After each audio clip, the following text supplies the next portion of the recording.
पाकिस्तान का सबसे महंगा और खूबसूरत आम। ये खास आम 2500 रुपए फी किलो के हिसाब से फरोख्त होता है। इस आम की खास बात सिर्फ इसकी कीमत नहीं बल्कि इसका रंग भी दूसरों से मुख्तलिफ है। पूरी दुनिया में अगर कोई आम के हवाले से कोई अब किसी मुल्क की पहचान है तो वो पाकिस्तान है, और पाकिस्तान में ये मुल्तान और खानवाल है।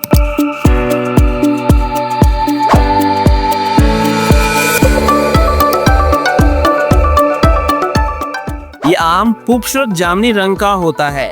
जायके के लिहाज से ये आम कुछ हद तक फीका होता है, लेकिन इसके तभी फायद हैरान कन है। ये दिल के मरीजों के लिए फायदेमंद और शुगर के मरीजों के लिए भी मुफीद समझा जाता है। ये इसकी खूबसूरती है कि इसका जो कलर है, जैसे जैसे ये पकते हैं ये इसमें डार्क रेड कलर आता है। तो ये एक इसीलिए इसका नाम भी शान खुदा है।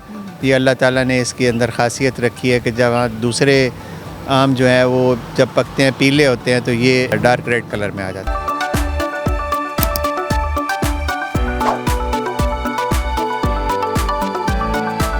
इसी वजह से ये आम ज्यादातर बाहर के ममालिक में एक्सपोर्ट किया जाता है, जहाँ इसकी बहुत ज्यादा मांग है। तो बताएं, क्या आपने भी कभी जामुनी आम खाया है? क्या आप 2500 रुपए फी किलो देने के लिए तैयार हैं? कमेंट में जरूर बताइएगा।